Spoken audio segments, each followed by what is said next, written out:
All right, good morning, good afternoon, good evening, wherever you are. I am Beowulf. And I am Ed! And today we will be talking about Machiavelli and how he applies to the modern world. To today's conception of, philosophy. In other words, is Machiavelli relevant? So that's kind of... I'd say he's very relevant. Oh, I absolutely agree. I think he's incredibly relevant. And we will have a caveat. And the caveat is on this next slide here. And the caveat is... our goal is not to take a stance on the issues of the day or to urge anyone to take a side on these issues just simply because of what we're presenting. Our goal is to merely observe how essentially Machiavelli would interpret today's events, today's perspectives, okay, whether it be from the left or from the moderates or from the right. The reality is to kind of present his conception. And therefore, that's why at the very bottom here, we say that we're going to go through all these stances in our video. So off to the next slide here. So on the left, we have, I'd say the most important thing would be like big tech. Yeah, I mean, I think this goes to a bigger issue, which is essentially freedom of speech. Well, that's obviously kind of how the framing is kind of everything, as we all know. I think the right is framing it as like freedom of speech, and the left is kind of framing it more as the prevention of misinformation. You know, so either way you slice it, though, the reality is big tech is intervening in some way, shape, or form.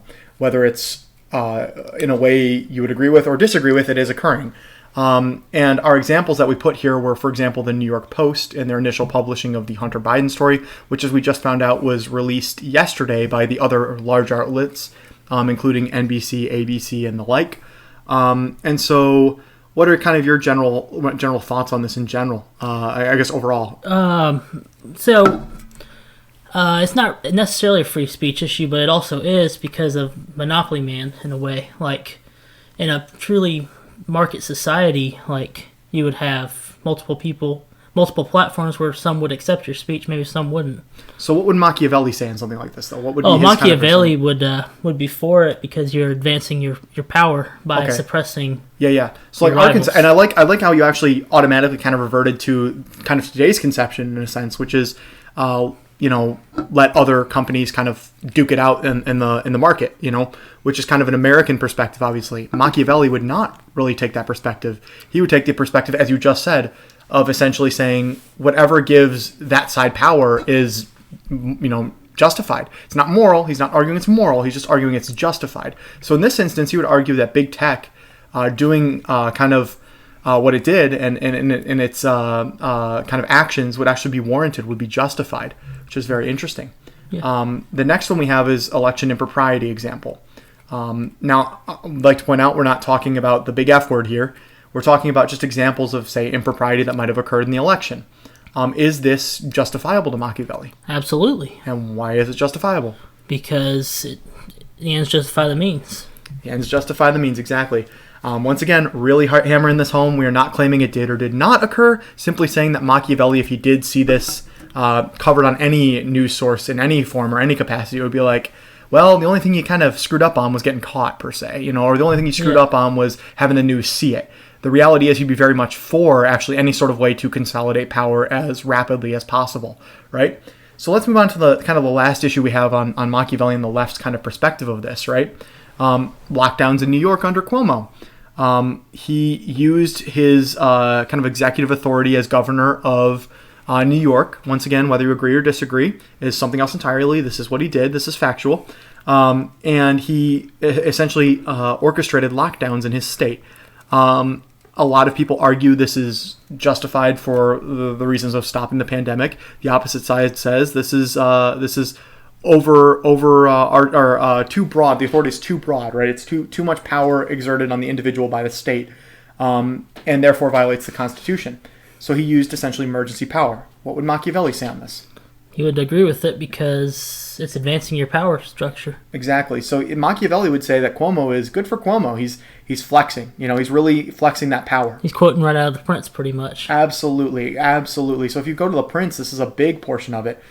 Is this notion of essentially a good leader does what is pragmatic to essentially gain utilize power effectively, and continue to stay in power. If you do all three of these things, you're a good prince, a good leader. But the only threat, I guess, would be would Cuomo become hated because of this? That would go against the prince. That's a very good point. Now, could you elaborate on that a little bit, if you don't mind? So in the Prince, he talks about being feared, being loved, and being hated. You do not want to be hated. You want to try to be loved and feared, but be feared overall. Yes, that's a very good point. To be hated is when you start going after people's businesses, which we're not taking a side on this, but an observation is people's businesses can collapse under lockdowns. Yeah. And I think you'll get a negative view because of that. Now, that's absolutely true. And I think the left's perspective on this would be, I think the left's perspective on this would be kind of the notion of never let a good kind of crisis go to waste, which is very Machiavellian. It's kind of interesting that quote is so thrown around nowadays, right?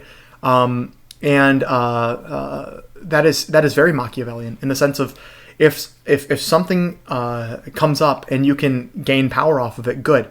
Okay, good. That's advancing your side's perspective. That's advancing your side's power, right? And I think what the left would say, to push back on what you just said a little bit, the left would say, yes, we did orchestrate these. Yes, we did close businesses. Yes, we did lock down the state. But with a capital B-U-T here, but what we want to do is actually give aid to small businesses in the form of income checks and in the form of maybe tax, not breaks, but definitely like incentives to actually, increase business in certain areas. For example, maybe takeout if you're a restaurant, kind of like really bolster that a little bit, right? Right. That so would they have to work around it in order to make it successful. Exactly. And I think that would be kind of their perspective on this, which is also Machiavellian in a sense, because it's once again using any kind of pivoting as the right kind of tries to punch you, the left is kind of, dodging the blow and then trying to counter a little bit, right? To kind of consolidate their power. So that would be an example of that Machiavellian type principle really working. Once again, not taking a stance on this, just evaluating kind of the stories of the day. We're not even going to cite these stories because these are kind of general knowledge stories. They're out there right now. Not really going to put any sources on this because this is all just general stuff, but we just wanted to, really look at these, right? So the next issue we're going to look at is really how the moderates would view this particular news cycle, so to speak, these last couple of months, right? So the moderate stance on Machiavelli. The first one that kind of comes to mind is this notion of the heterodox perspective. Now, for those of you who do not know what the heterodox perspective is, it's essentially looking at each individual issue and evaluating where you stand, and then essentially going to each party accordingly from there. Okay, so it's not like going down the ballot and saying I'm right or I'm left. It's like individually evaluating critically which issues are most important to you, and then voting in line with the side that has most of those issues for you. Okay, which is very contrary to kind of the way most of the United States kind of view things nowadays. We're very tribalist in a sense, right? Mm-hmm. Left or right. But the moderates would say, look at each individual issue and think about it. So what is Machiavelli's kind of take on this, do you think? I think that comes along the lines of the fox and the lion issue that we discussed earlier. Oh, so you're saying like be like a fox in the sense of being able to avoid these snares that are set in front of you, which is also directly from the Prince, by the way, or be a lion in that you scare away the wolves, right? So there might be times to take issues on left or right to advance yourself. Yes, absolutely. So he would essentially say, once again, pivot, dodge, avoid those snares, right? Don't fall into the rhetoric of just left or right. Be a critical kind of thinker who engages in looking at each issue, and then essentially attack like a lion from whatever perspective seems to embrace your personal beliefs. So is that kind of what you're saying overall? Yeah, I would say that. Yeah, so the next one we're going to look at then is the mask mandates. Now, we're not going to go into whether it's right or wrong, moral or immoral here, looking at it exclusively from the perspective of what Machiavelli would say. Mask mandates throughout the U.S. I think Machiavelli, now correct me if I'm wrong, but what do you think about this statement right here? What are your thoughts on that? Do you think... Make the population feel that they are helping in the situation.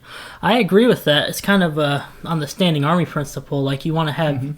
your people feel like they're contributing to their society. So the virus in this case is the enemy, right? I mean, we kind of all agree it is, right? There's really no debate on that. It's just at this point, what is the best way to kind of combat that virus, right? Right. Which is once again where the tribalism kind of comes into play, left versus right, that whole thing. A moderate would kind of say, you know what? Let's just do bare basic things to to, fight this enemy, right? The least of which we could do is a mask mandate, for instance, and Machiavelli would embrace that. Yeah, and you're saying Machiavelli might embrace that, at least from the moderate stance. Machiavelli might embrace that. Encourage your people to participate and unify. Yeah, which she wanted to unify Italy as an example. Exactly. That's a very good point. Which lends to the kind of the very last issue here, which is the previous bullet point kind of touched upon it. Go ahead. I'm sorry. Now the only issue is Machiavelli is important on appearances. So if you are a leader in this, more moderate camp, whatever camp you're in, if you're a part of the mask mandate, you need to make sure that people at least see you wearing the mask at all times. Yeah. Of course. I mean, once again, he does very repeatedly stress that a good leader is not one that essentially, honestly, even embraces principles per se, but embraces results. Yes, embraces results. And the way to do that, as you're saying, and Machiavelli agrees, is to look in every regard as if you're basically using everything you can, everything within your power to push that forward. And he says the best way to do that, like you said, is to give the appearance of being moral, of being good, of being all of that, even if you're not, because that appearance is actually worth a lot in and of itself. Okay, as we know. So a great example, actually, I remember hearing about this, I think somewhere in North Carolina, actually. They had a candidate who was caught cheating on the while actively campaigning, he was caught cheating. And he was senator to Congress, can't remember, I don't know if you do.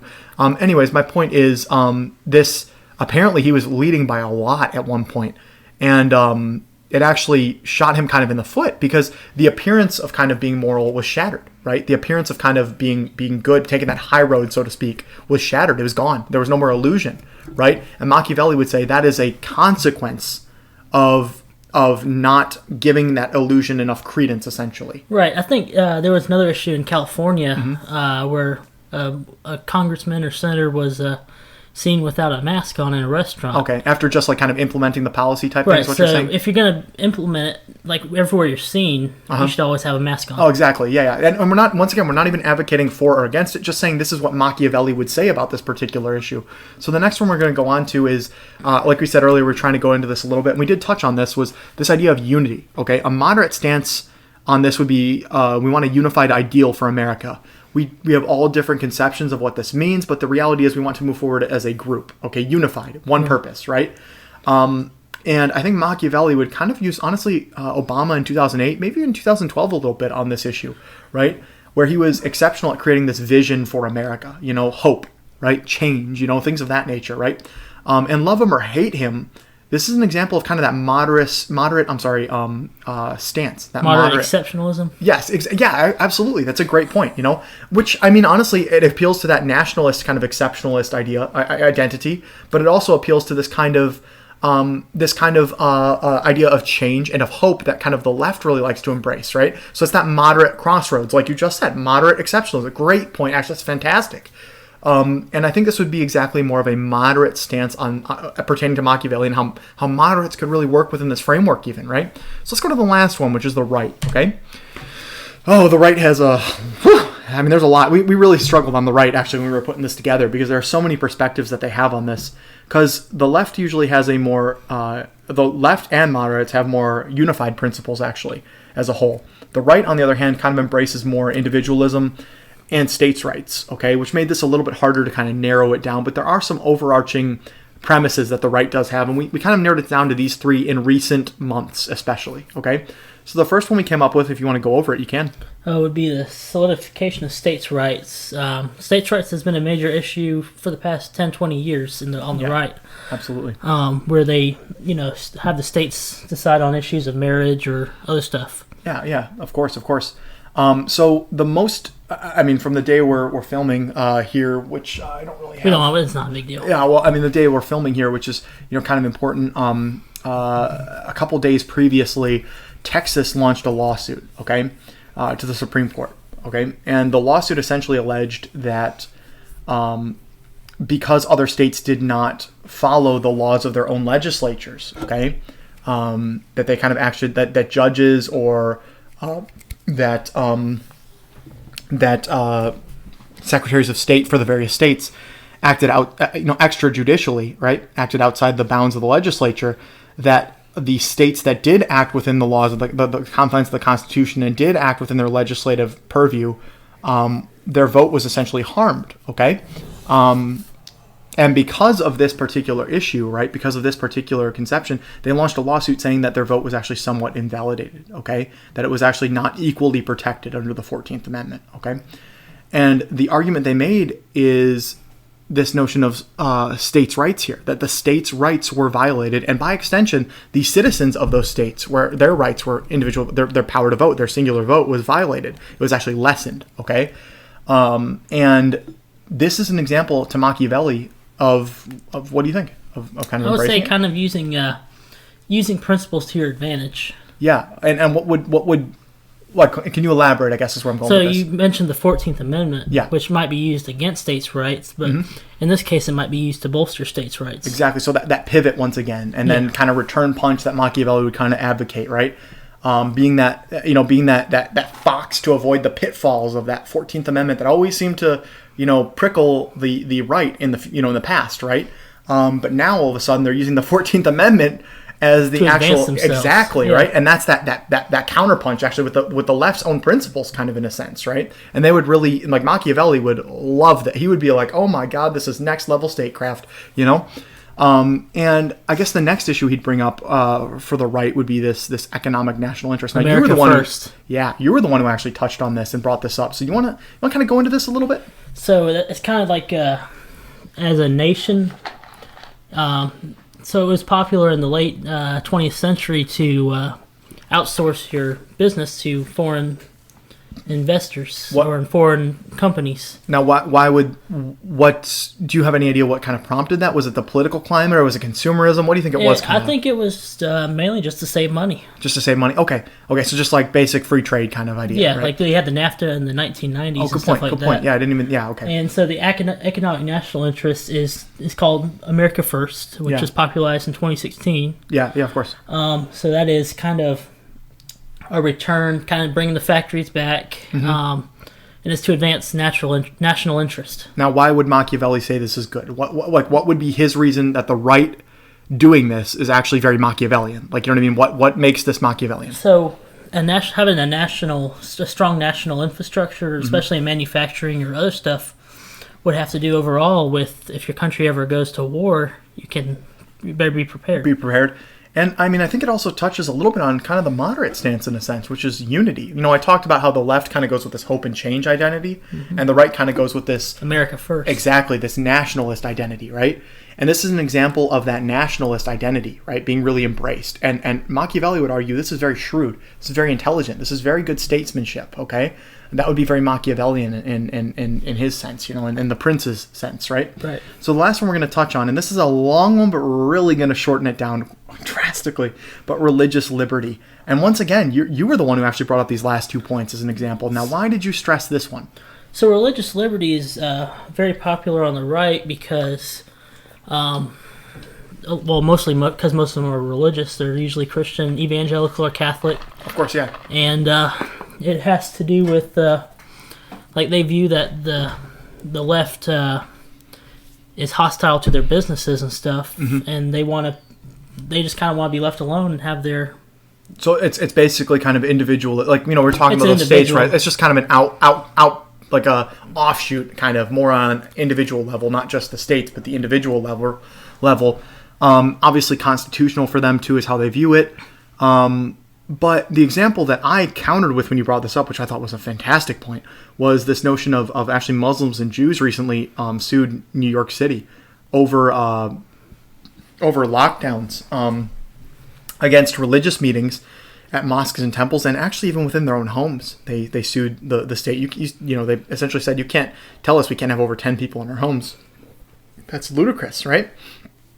And they sued together, and I think they sent it to the Supreme Court even together, which I think brings it to this last point that you kind of brought up. Yeah, that's kind of bringing a parallel because he brought it up of John MacArthur, who's a very respectable pastor in California at Grace Community Church. Well, respectable within the religious community. I would say overall, he's been on news shows and. Oh, okay. I didn't know that. I know nothing about this, so that's why I was asking. Yeah, he's a very well mannered man, but he Okay. also stands on his principles. Oh, okay, gotcha. Okay. And he said he doesn't agree with the mandate, so he's gonna keep having church. Okay. And it actually went to court, and I believe So it went. he won. I think it went to the Supreme Court, if I recall. Yeah, and he won it. Yeah, I remember hearing about that. I didn't know he was the one who brought it up. I was very. You actually told me about it. I had no clue. More in the Christian community, it had a lot of Christian solidarity because it's religious liberty. Yeah, of course. And I know that, like I said, the Muslims and Jews were my example from New York City, even. And it was very interesting that same thing was happening with the Christians as well at the time. I didn't really know that he brought it up. So that was really interesting to me that those all coincided. But my point is, Machiavelli as a whole, how would he feel about all of these issues? What are his points on this? Not ours, but his. So from the book The Prince, he doesn't encourage the prince to be religious, but he encourages to advocate religion in your society because it keeps people united, keeps people peaceful and happy. Yeah. So in a way, you can use religious liberty as a tool to advance your power. In a sense, almost so. I mean, I'll draw it to this, and I hope it's not overextending here. But Marx once made the comment that religion was opium of the people. In a sense, Machiavelli's arguing... Yeah, he said the same thing. Exactly. It's kind of a primitive form of this to Machiavelli. It's a great example of essentially a ruler being able to not abide by the rules himself, but appear to, okay? But also kind of getting his people to stay within the confines of morality, right? So he's able to go beyond them in a sense and achieve anything essentially within pragmatism, within reason, right? While keeping his people kind of lockstep in line with this moral reasoning. Is that kind of a better way to illustrate it? It's kind of also like with Franco giving power to the church back when he was in charge of Spain. Yeah, that's actually very good. Yeah, that's a very good point. Now, we'll obviously touch on these in future episodes, and we'll elaborate a lot more on these issues from both the left's perspective, from the moderate perspective, and the right perspective. Obviously, not just with Machiavelli, but with the future philosophers we're going to go into. Things like, I think our next one, the big one we're going to go over is Hobbes, the beginning of essentially social contract theory, really, which is absolutely crucial in our understanding of the law today. So yeah, we really want to thank you guys for kind of tuning in and listening to this. I know it is pretty boring, but it's I think it can also be fun to see the different perspectives and how they relate to past philosophies, right? And how Machiavelli is actually still kind of relevant today. Very. Absolutely. I think he's incredible. I mean, there's a reason he's the first political scientist, So is there anything you want to add before we kind of close here? No, I say we close out. All right. Well, thank you very much for tuning in, guys. We'll have more in the future. All right. Have a good day. In vino veritas.